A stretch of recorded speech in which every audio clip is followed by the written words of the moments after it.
Click on subscribe button and don't forget to hit the bell icon.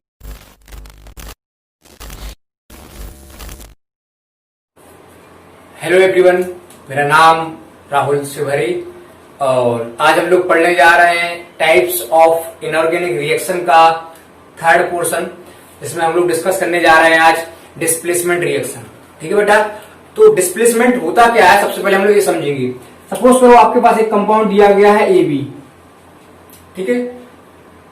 सी आया, सी ने क्या किया, ए बी में से बी को बाहर डिस्प्लेस कर दिया और खुद जाके अटैच हो गया और बन गया एसी। क्या बन गया? एसी। और बी को क्या कर दिया? बाहर कर दिया।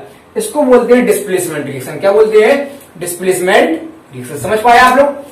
सपोज करो कंपाउंड है आपके पास क्या, ए बी, तो सी आया, सी ने क्या किया, ए बी से बी को डिस्प्लेस कर दिया और खुद आके क्या हो गया, अटैच हो गया। तो इस टाइप की रिएक्शंस को हम लोग बोलते हैं क्या, डिस्प्लेसमेंट रिएक्शन। समझ पाए? ठीक। अब डिस्प्लेसमेंट कितने टाइप से होता है, तो डिस्प्लेसमेंट पढ़ेंगे हम लोग चार टाइप से। कितने टाइप से पढ़ेंगे? चार टाइप से पढ़ेंगे। पहला पढ़ेंगे हम displacement of less active metal by more active metal. क्या बोला? Displacement of less active metal by more active metal. ठीक है, तो सबसे पहली हेडिंग हम इसमें लगाने जा रहे हैं, वो क्या लगाने जा रहे हैं, displacement of less active metal. इसको हटा रहे हैं हम लोग।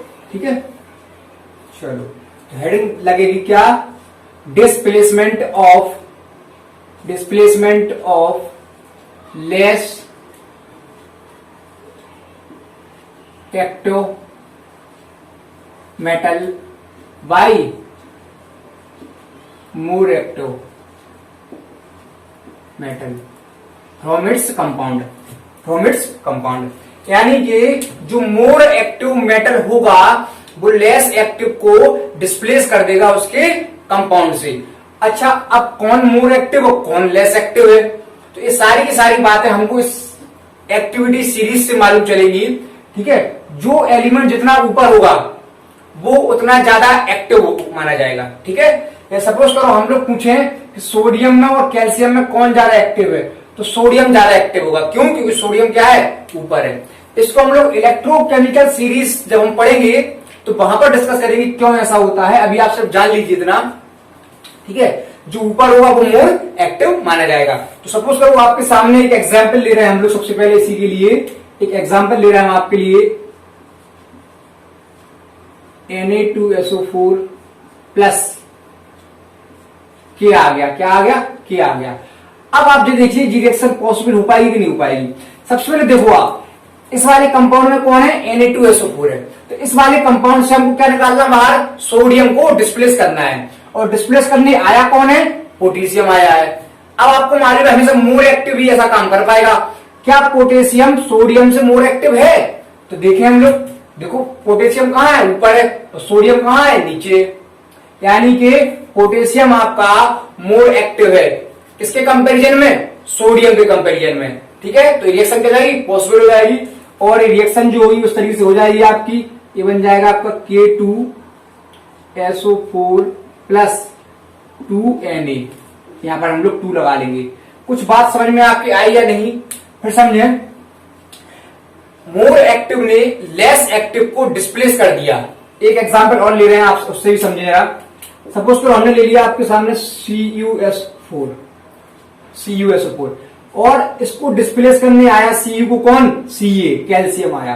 तो अब देखो जो Ca आया है डिस्प्लेस करने के लिए, क्या Ca इतना पावरफुल है, मतलब Ca इतना मोर एक्टिव है किसके कंपैरिजन में, कॉपर के कंपैरिजन में। तो देखो Cu और Ca में कौन ऊपर है, देखो Cu कहां रहा हमारा, जे रहा। अच्छा, ऊपर से स्टार्ट करेंगे हम लोग, हाइड्रोजन तक आएंगे। यहाँ जगह नहीं बची थी इसलिए हमने ऊपर से लिख दिया। तो देखो कहां है Cu भी कहां है पोजीशन, यहाँ पर है Cu की पोजीशन H के नीचे। और जबकि Ca कहां है, ऊपर है। तो Ca तो बहुत ज्यादा एक्टिव हो गया फिर किससे, कॉपर से। तो यानी क्या करेगा, कैल्शियम जो है, Ca जो है वो डिस्प्लेस कर देगा किसको, Cu को। यानी रिएक्शन क्या हो जाएगी, पॉसिबल हो जाएगी आपकी। ठीक है जी, बन जाएगा आपका CaSO4 प्लस Cu। बात समझ में आई कि नहीं आई। सपोज करो इसको हम ऐसा लिख देते, इसको ऐसा लिख देते, CaSO4 प्लस Cu। क्या ए वाली रिएक्शन पॉसिबल हो पाती है आपके पास? देखो डिस्प्लेस करने कौन आया? कॉपर। क्या कॉपर में इतनी पावर है? यानी कॉपर इतना रिएक्टिव है क्या? देखो कॉपर है कहां? यहां। कॉपर कहां है? यहां। और कैल्शियम कहां है? यहां। तो कौन नीचे है? कौन नीचे है? कॉपर नीचे है। तो क्या कॉपर कर पाएगा? नहीं कर पाएगा। हमेशा मोर एक्टिव लेस एक्टिव को बाहर निकालेगा।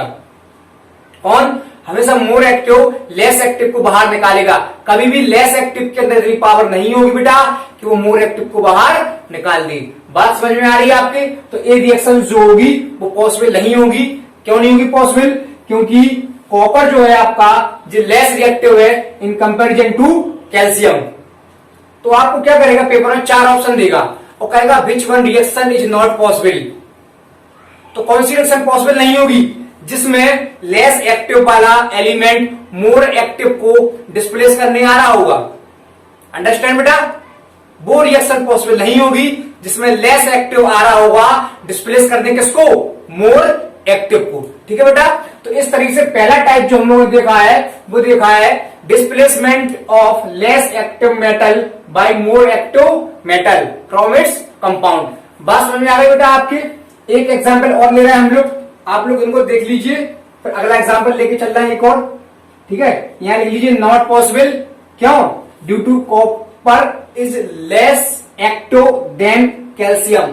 कॉपर क्या है? लेस एक्टिव है किसके कंपेरिजन में? सीए के। बस समझ आई, इसलिए नॉट पॉसिबल। अगला एग्जांपल लेके चल रहे हैं इसमें हम। ठीक है? तो अगला एग्जांपल आपके सामने जो अगला आ रहा है वो अगला एग्जांपल आपके सामने आ रहा है ZnSO4 प्लस एल्यूमिनियम। क्या ये रिएक्शन पॉसिबल हो पाएगी? तो देखो कौन आया? अब एल्यूमिनियम आया। यहां पर कौन है? Zn है। क्या एल्यूमिनियम ज्यादा एक्टिव है Zn से? तो देखते हैं हम लोग। Zn कहां रहा? ये रहा, ये रहा। तो एल्यूमिनियम कहां रहा? ये रहा। तो कौन ज्यादा एक्टिव है? एल्यूमिनियम। यानी एल्यूमिनियम अगर ज्यादा एक्टिव है तो क्या करेगा? Zn को डिस्प्लेस कर देगा। बात समझ में आ गई बेटा? तो यानी एल्यूमिनियम Zn को बाहर निकाल देगा, खुद जाके अटैच हो जाएगा। बात समझ आई? तो यहां पर जो बन जाएगा ये बन जाएगा आपका Al2SO4 का whole thrice plus Zn। Reaction balance नहीं है बेटा अभी हमारी, आप परेशान ना हो इस बात को लेकर। ठीक है? बैलेंस आपको करना है तो यहाँ पर 2 लगा लो आप, 2Al हो जाएंगे। SO4 3 चाहिए आपको तो यहाँ 3 लगा लो, 3Zn यहाँ पर निकल जाएंगे। समझ पाए बेटा? मैंने क्या किया? सबसे पहले मैंने क्या किया फिर समझो जरा। मैंने कंपाउंड बना दिया क्या? Al2SO4 का होल थ्राइस। अब ये कैसे बना? इसके लिए आपको कंपाउंड फॉर्मेशन आना चाहिए। अगर नहीं आता तो मैं बार बार कह रहा हूं, आप जाइए कंपाउंड फॉर्मेशन की वीडियो पढ़िए मेरी, आप उसमें समझिए, फिर आप यहां पर अच्छे से कर पाएंगे। ठीक है? तो हमने क्या किया? यहां पर बना लिया Al2SO4 का होल थ्राइस। अब कितने एल्यूमिनियम लिए हमने? 2 एल्यूमिनियम लिए, तो यहां पर 2 का मल्टीप्लाई कर दिया। SO4 कितने आए आपके पास? 3 आए, तो हमने क्या कर दिया? यहां पर 3 का मल्टीप्लाई कर दिया। ठीक है?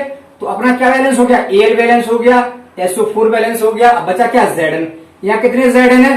3। यहाँ पर कितनी बनी अभी? 1। तो क्या कर देंगे हम लोग? 3 का मल्टीप्लाई कर देंगे। बात समझ में आई बेटा? बात समझ में आई?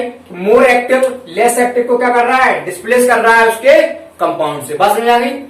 अगला जो हम लोग टाइप पढ़ने जा रहे हैं वो पढ़ने जा रहे हैं displacement of H2 from its acid by more active metal. क्या बोला मैंने? अब हम लोग H2 का डिस्प्लेसमेंट पढ़ने जा रहे हैं उसके एसिड से। और कौन करेगा डिस्प्लेसमेंट? जो कि मोर एक्टिव होगा किससे? H2 से, हाइड्रोजन से। हाइड्रोजन कहां है? रहा। तो सारे के सारे जो ऊपर लोग हैं हाइड्रोजन के सारे हाइड्रोजन को डिस्प्लेस कर देंगे। लेकिन आप एक बात जरूर ध्यान रखिए, यहां पर जो लिया जाएगा वो जो एसिड होगा वो होगा आपका डाइल्यूट एसिड। कंसंट्रेट एसिड के साथ कंडीशन कुछ अलग हो जाएगी बेटा, पहली बात। दूसरी बात, यहां पर आपको जो एसिड लेना है वो या तो आप HCl लीजिए या H2SO4 लीजिए। इन 2 एसिड के साथ आप ज्यादा अच्छे से काम कर पाएंगे। ठीक है बेटा? 2 बातें ध्यान रखिए। एक क्या? एक या तो आप HCl लीजिए या H2SO4 लीजिए। दूसरी बात, या तो आप कंसंट्रेट H2SO4 लेंगे तो आपकी जो रिएक्शन होंगी कुछ हटके हो जाएंगी। तो इसलिए आपको क्या करना पड़ेगा? यहाँ पे कुछ वीक यानी कि डाइल्यूट एसिड लेना पड़ेगा। क्या? डाइल्यूट एसिड लेना पड़ेगा। बात समझ आई आपके? तो अगला हम लोग पढ़ेंगे displacement of H2। Displacement of H2 कहां से? From acid. सपोज करो आपके सामने एग्जांपल आ रहा है HCl, साथ में हमने ले लिया Mg। क्या रिएक्शन पॉसिबल होगी? तो देखिएगा, अब Mg आया है हाइड्रोजन को डिस्प्लेस करने के लिए, तो देखो क्या Mg ज्यादा एक्टिव है क्या? तो देखो Mg कहां है, ये रहा Mg, तो हाइड्रोजन कहां है? ये। तो Mg क्या है? एक्टिव है। किससे? हाइड्रोजन से। तो क्या करेगा? डिस्प्लेस कर देगा।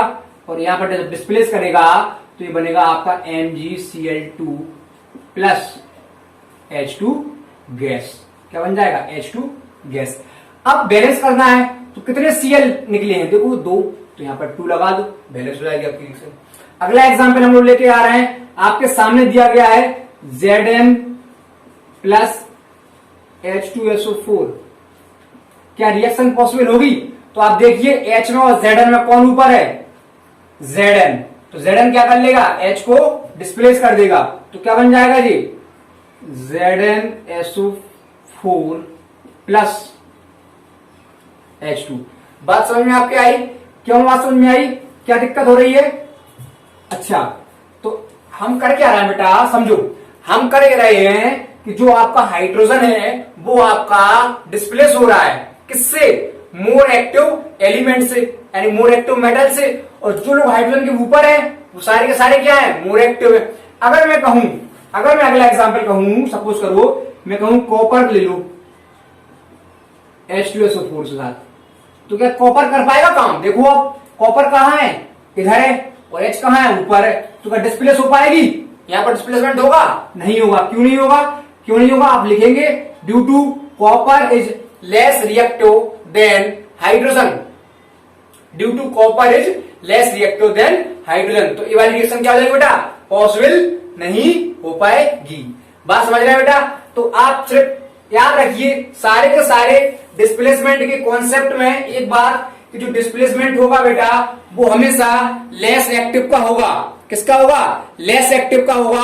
और कौन करेगा लेस एक्टिव का डिस्प्लेसमेंट? हमेशा मोर एक्टिव वाला करेगा। समझ पाए बेटा? दूसरा type, displacement of hydrogen from acid. तीसरा टाइप देखने चल रहा है बेटा हम लोग, यहां पर ले लीजिए नॉट पॉसिबल। तीसरा टाइप देखने चल रहा है बेटा हम लोग, जिसमें हम लोग बात करेंगे displacement of hydrogen from water molecule. ठीक है? अब बेटा कुछ एलिमेंट ऐसे होते हैं जो बहुत ज्यादा रिएक्टिव होते हैं, जो ऊपर वाले एलिमेंट हैं, तो जी क्या करेंगे बेटा? कोल्ड वाटर से ही रिएक्शन कर लेंगे। किससे बेटा? कोल्ड वाटर से ही रिएक्शन कर लेंगे। लेकिन बेटा जो एलिमेंट थोड़े से कम रिएक्टिव है, जैसे Fe हुआ आपका आयरन, ठीक है, ये लोग बेटा क्या करेंगे? हॉट वाटर से रिएक्शन करेंगे। किससे करेंगे बेटा? हॉट वाटर से रिएक्शन करेंगे, या कह सकते हैं स्टीम से रिएक्शन करेंगे। किससे बेटा? स्टीम से रिएक्शन करेंगे। तो बेटा अगली हेडिंग आप लोग लगाइए, displacement of hydrogen from water molecule. From water molecule. समझ रहे बेटा? समझ रहे? ठीक। तो अब हम यहां पर लिखेंगे H2O का से हाइड्रोजन का डिस्प्लेसमेंट करना। तो अगली हेडिंग हम लोग पढ़ेंगे, वो पढ़ेंगे displacement of hydrogen from water molecule. तो बेटा आप ध्यान रखिए, कुछ एलिमेंट यानी कुछ मेटल ऐसे होते हैं जो मोर रिएक्टिव होते हैं बेटा, मोर रिएक्टिव। और जो मोर रिएक्टिव होंगे बेटा वो रिएक्शन करेंगे कोल्ड वाटर से। किससे करेंगे? कोल्ड वाटर से। Cold water. और बेटा जो कोल्ड वाटर से रिएक्शन करेगा वो देगा आपको हाइड्रोक्साइड। क्या देगा बेटा? हाइड्रोक्साइड। याद रखिए इस बात को आप, जो भी कोल्ड वाटर से रिएक्शन करेगा, जो भी मेटल कोल्ड वाटर से रिएक्शन करेगा वो देगा आपको क्या? हाइड्रोक्साइड। जैसे सपोज करो आपके सामने एग्जांपल ले रहे हैं हम लोग सोडियम। कौन ले रहे हैं हम लोग? सोडियम ले रहा है। तो सोडियम जब भी आएगा वाटर के साथ कोल्ड कंडीशन में, तो ये बेटा बनाएगा आपका क्या? हाइड्रोक्साइड, यानी बनेगा NaOH प्लस H2 गैस। समझ पाए बेटा? जब भी मेटल आएगा मोर एक्टिव तो कोल्ड वाटर से रिएक्शन करेगा और हाइड्रोक्साइड देगा। लेकिन बेटा अगर ऐसा हो जाए कि कोई मेटल आए और थोड़ा सा लेस एक्टिव हो और वो रिएक्शन करे किससे? हॉट वाटर से, या स्टीम लिखेंगे हम लोग, स्टीम। हॉट वाटर लिख सकते हैं बेटा, हॉट, या लिख सकते हैं स्टीम। स्टीम, हॉट वाटर या स्टीम। तो बेटा यहां पर जो बनेगा मेटल ऑक्साइड। क्या बनेगा बेटा? मेटल ऑक्साइड, और बेटा साथ में क्या निकलेगी H2 गैस।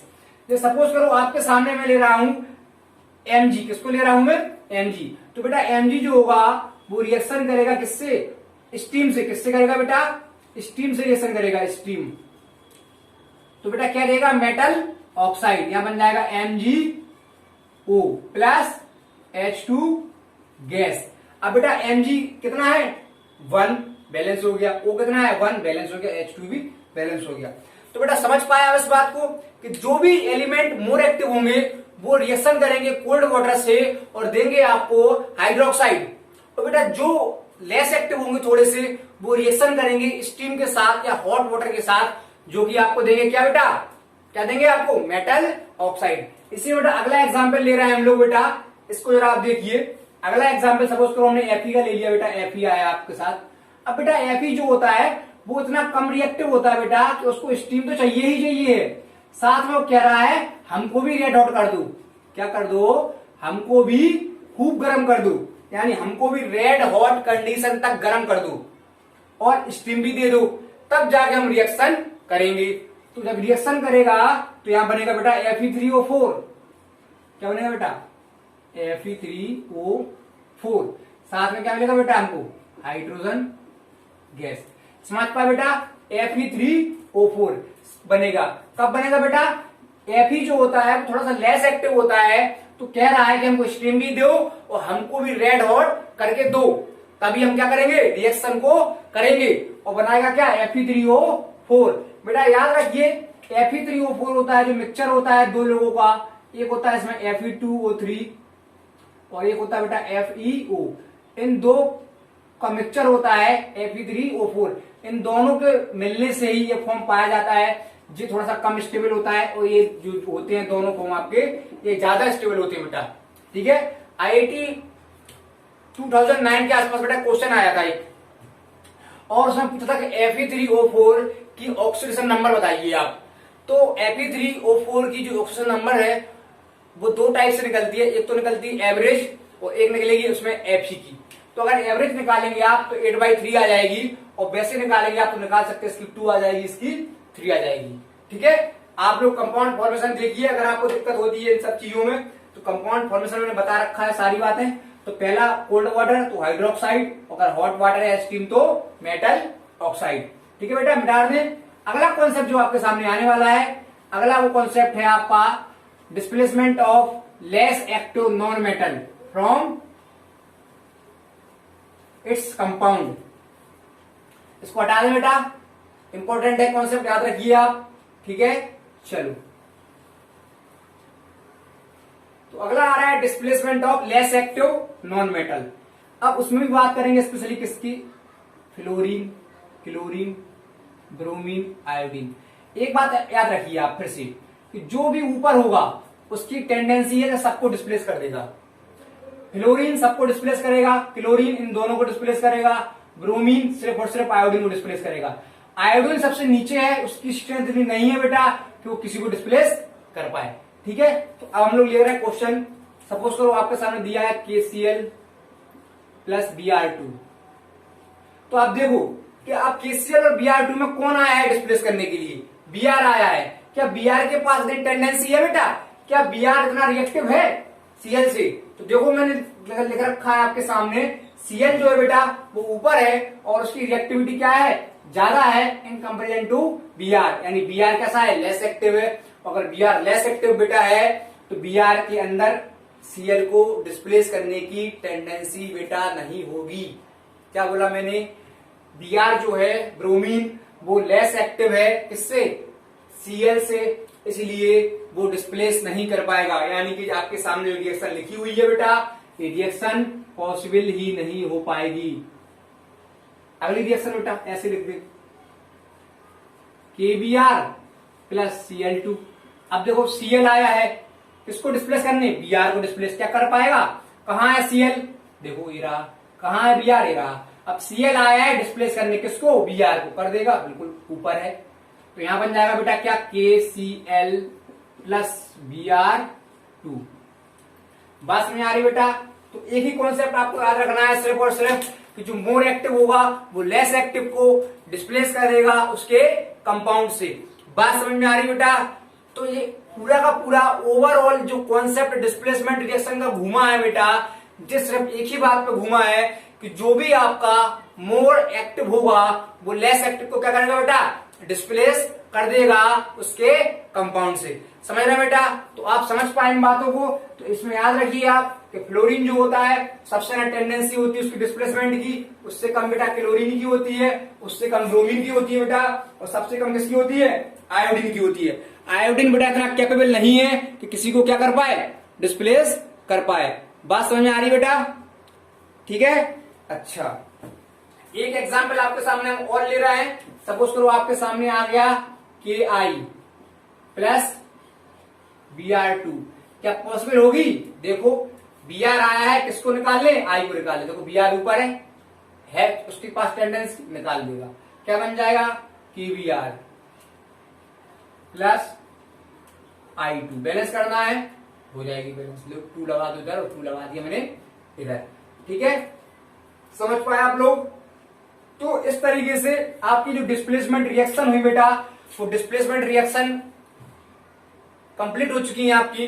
अब इसके बाद जो अगला पार्ट हम लेके आएंगे बेटा, वो हम लोग आएंगे डबल डिस्प्लेसमेंट। और डबल डिस्प्लेसमेंट में 2 टाइप हम लोग बात करेंगे मोस्टली।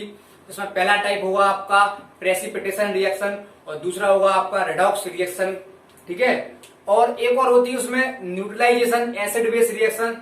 ठीक है बेटा, तो रिडॉक्स को थोड़ा बड़ा पार्ट है, इसको अलग से कवर करेंगे हम लोग। तो अभी हम सिर्फ 2 ही टाइप पढ़ेंगे, एक पढ़ेंगे एसिड बेस रिएक्शन और दूसरी पढ़ेंगे हम लोग कौन सी रिएक्शन, प्रेसिपिटेशन रिएक्शन। तो पढ़ते रहिए बेटा। Thank you.